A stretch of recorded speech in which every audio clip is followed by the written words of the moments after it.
Doctor Vilasrao वाघराजांना विनंती करते.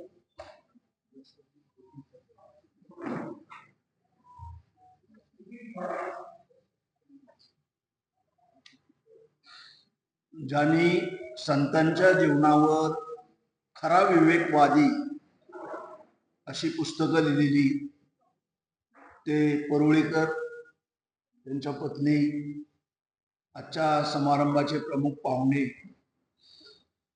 Lavate sir, आमच्या अनिसचे मुखपत्राचे संपादक राहुल थोरात,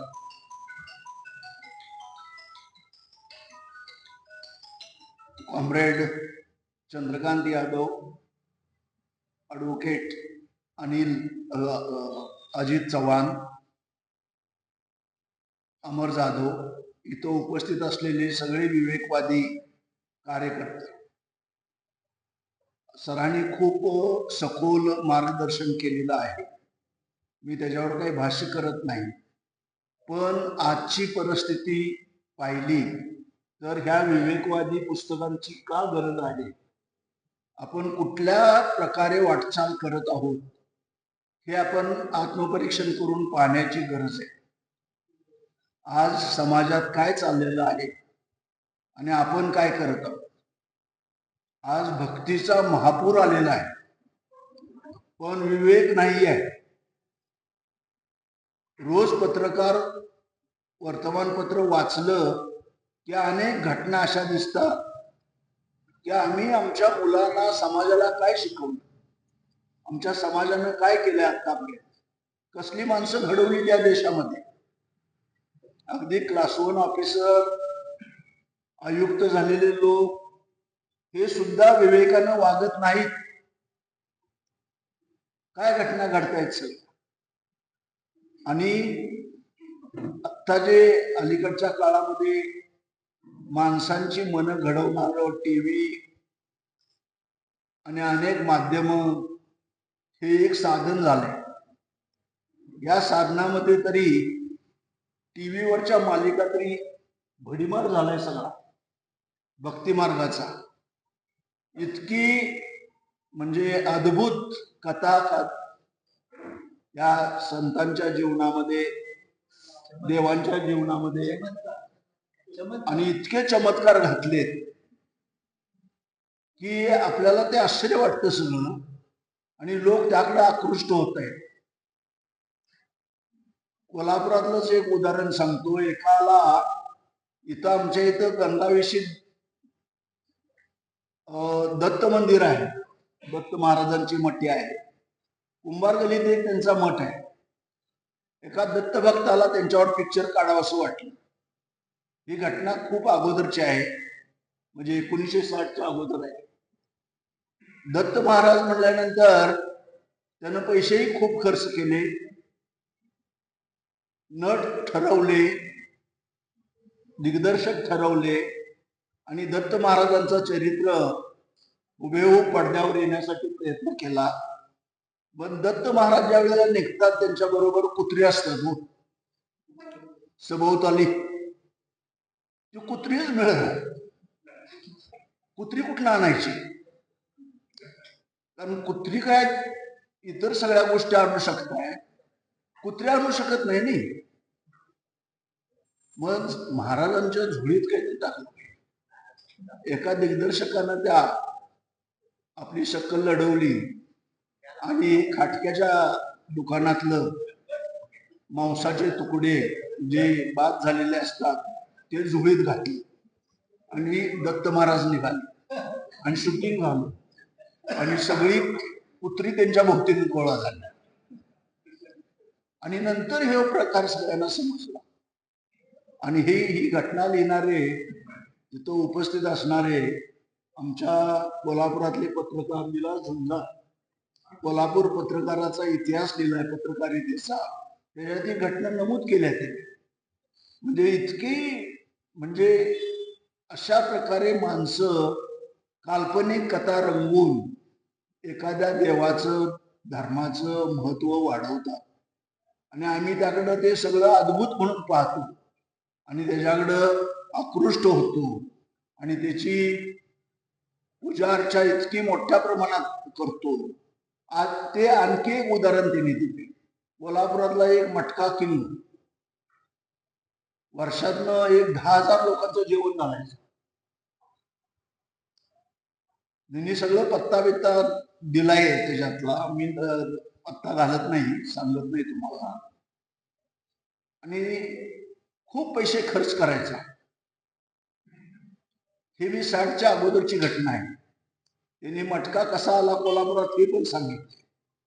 न्यूयॉर्क कापूसवर कसा मटका आला आणि त्याच्यावरनं ते श्रीमंत कसे झाले. न्यूयॉर्क कॉटन हो. आणि अगदी वेशाबाया सुद्धा टाइम्स ऑफ इंडिया घेऊन तो न्यूयॉर्क कॉटन हे, कारण टाइम्स ऑफ इंडियामध्ये ते जास्त यायचं, ते पाहत असत. कारण 1 रुपयाला 90 रुपये मिळायचे मटके. तर अशा बहादरानं प्रसाद संस्कृती सुरू केली. आता ती गल्ली बोळात कशी बोकाळली आहे हे आपल्याला दिसतं. किंवा अनेक ठिकाणी आपल्याला रस्त्यानं काही वेळेला वाट मिळत नाही. अनेक वेळेला ह्या देवाची मिरवणूक निघाली, त्या देवाची मिरवणूक मिळाली आणि रस्ता बंद झाला. हे कोल्हापुरात कधी नव्हतं. ते खूप जास्त व्हायला लागलं. म्हणून आपण विवेकवादी दृष्टिकोन, आपल्या सगळ्या संतांनी विवेकवाद शिकवला. महाराजांनी विवेकवाद शिकवला. शाहू फुले आंबेडकरांचं नाव घ्यायचं आणि त्यांचा विवेकवाद विसरायचा, हे आम्ही करतो आहोत. टीव्हीवरच्या सगळ्या मालिका जोरदार चालू आहेत. फुल्यांची मालिका बंद पडते. कशाचं प्रतीक आहे? TRP नाही आहे. कशाचं प्रतीक आहे? आम्ही बौद्धिक दारिद्र्यात आहोत याची कुठंतरी जागृती करण्याचं काम या पुस्तक लिहून परुळेकर साहेबांनी केलेले आहे. मी त्यांना धन्यवाद देतो की अशी पुस्तकं समाजात जाणं, त्याने ती वाचणं गरजेचं आहे. लवटे सरांनी खूप सखोल माहिती सांगितली. कोल्हापूरचा जुना इतिहास वाचताना या गरुड मंडपात सुद्धा भटांच्या बोडक्या बसताना अशी उदाहरणं मी वाचलेली आहेत. उलवण नेसताना, उलवणच म्हणायची त्याला, एकाच रंगाचं तांबडं भगवं कापड, खाली धडे असलेलं, हे होतं कोल्हापुरात सुद्धा. सगळीकडेच होतं आणि मंदिरात ते चालायचं. त्याच्याबद्दलची सखोल चर्चा करत नाही मी, पण हे होतं सगळं. हे आता कमी झालेलं आहे, पण दुसरी संस्कृती वाढलेली आहे. म्हणून आपल्याला विवेकवाद स्वीकारला पाहिजे. दाभोळकरांनी जी ही संस्था चालू केली, आता त्याला म्हणजे खूप चांगला प्रतिसाद मिळतो. खूप चांगल्या प्रकारचे कार्यक्रम केले जातात. पण समाज यापासून थोडा दूर राहतो, हेही वास्तव सत्य आपण स्वीकारलं पाहिजे. कारण समाज झुंडशाहीचा समाज आहे. सगळं राजकारण झुंडशाहीचं. त्यामुळे आपण लक्षात ठेवून विवेकवादी राहिलं पाहिजे. या निमित्तानं मी एवढंच इथं बोलतो आणि थांबतो. धन्यवाद.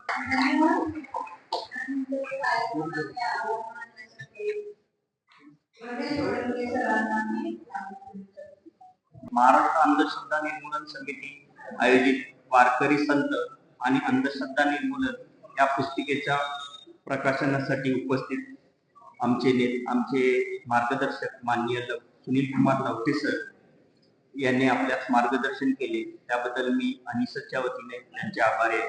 तसेच या कार्यक्रमासाठी या पुस्तिकेचे लेखक बप देवदत्त परुळेकर सर, तसेच या कार्यक्रमासाठी आमचे नेते कॉम्रेड चंद्रकांत यादव, तसेच या कार्यक्रमाचे अध्यक्ष माननीय विलासराव पवार यांचे मी अनिसच्या वतीने आभार व्यक्त करतो. तसेच आमच्या वार्तापत्राचे व्यवस्थापक संपादक माननीय राहुल थोरात सर, अजित चव्हाण सर यांचेही आभार व्यक्त करतो.